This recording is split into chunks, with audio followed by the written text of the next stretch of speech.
historic agreement, a very important roadmap, but also a very heavy responsibility. To me, this may be the last chance for us as leaders of South Sudan if we want to help our people. For the last few years, we have signed a number of agreements. The only agreement which was successful and which was a comprehensive peace agreement that brought the independence of South Sudan. And why it was successful? It was because we were united. We were one people. And I remember in 2002, when SPLM was divided, Dr. Riek and Dr. John decided to bring SPLM together. And we have the longest meeting and the most important meeting in the history of SPLM here in Yei to reunite SPLM. President Salva was in that meeting, Comrade James was in that meeting, and many of us, some of us were in that meeting. It was the longest. We met from 7 in the evening to 7 in the morning to determine the future of SPLM. Because we had to unite. Unity was what brought us to where we are today. We signed. We need the same unity. We have signed this agreement, but we need to unite, at least unity of purpose. It's true we are different political parties, but if you saw those who are sitting here, including the president, were SPLM. All of us were SPLM. So SPLM can become a problem, and SPLM can become, okay.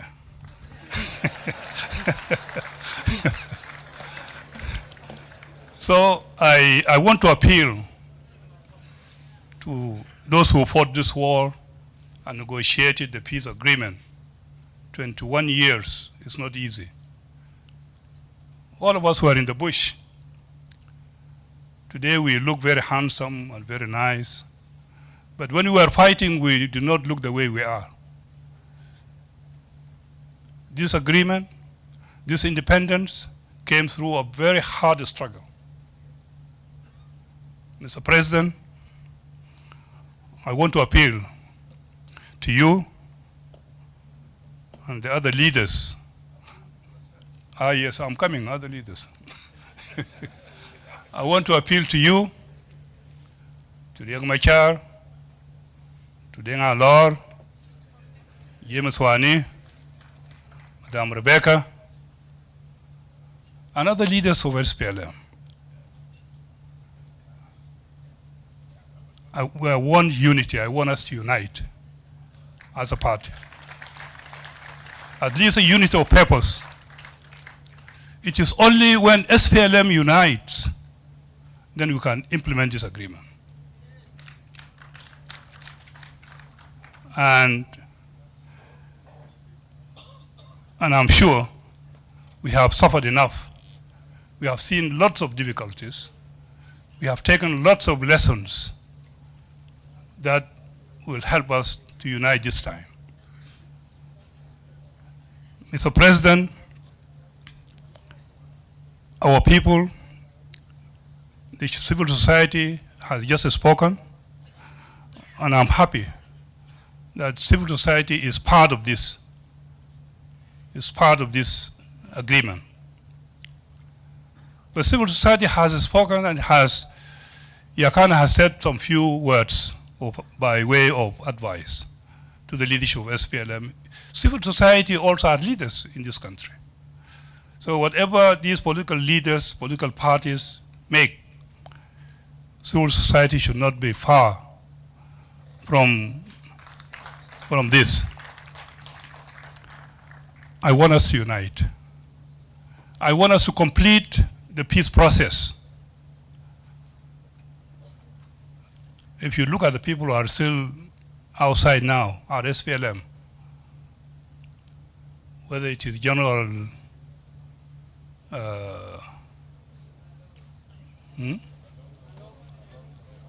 Malong, Awan, or Thomas Chirillo, or Pagana Mum, you count them, they are all SPLM. I want us to reconcile and bring these comrades back and unite our ranks. We have differed enough. Our differences have caused a lot of suffering to the people of South Sudan. And it is about time for us to apologize to the people of South Sudan and reconcile and unite the SPLM. So that we have this agreement that we have signed. If we do not unite our ranks and our ideas, 2 years is not a long time. It's only 24 months. And the agenda as outlined by the Minister for Cabinet Affairs, Martin Elia, is a big agenda that we need to implement. I don't think people will stand with us again, listen to us again for excuses why we are asking for another extension. I don't think so. So we don't want extension and we want support our people. Let us help our people by coming together as leaders of this country. Mr. President, somebody asked me sometimes back, why are we still having refugees in Africa and beyond? Kakuma is still open as a refugee camp in Kenya. We created that refugee camp during the war, but we have not been able to close that camp because of our differences. We have refugees in Uganda. We have refugees in Tanzania. We have a big group of refugees in Egypt. Sudan, I can't say Sudan. Most of the South Sudanese are still in Sudan. So some of them ask us, why did you fight for independence when we are still in this country? And this is because of our differences as SPLM that liberated this country, but also created trouble for its own people. Let us also appeal to ourselves to do the right thing so that our refugees come back home, so that they come to their own country. They are unable to come now because they are afraid of us. Number two, they are hungry. They can't survive here in this country. The last thing, Your Excellency, is I want to inform our friends who stood with us during the struggle, during the liberation. As I said before, this liberation and this day would have not been there if we are not helped and supported by the region, of course, in addition to support our people, by the region and by the international community. I want to thank the members of Western Europe and the United States for their good work done during the war and during the struggle. They help us and they have remained with us. We should not disappoint them. We should not disappoint anybody, including our people. I want to tell them that the agreement we have signed today is a good agreement. You put yourselves in our shoes.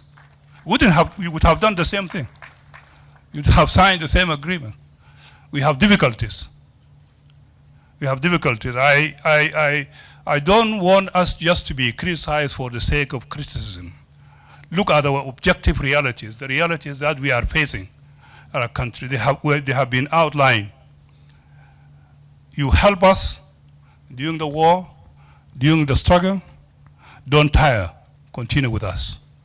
We will cross the river. Thank you very much.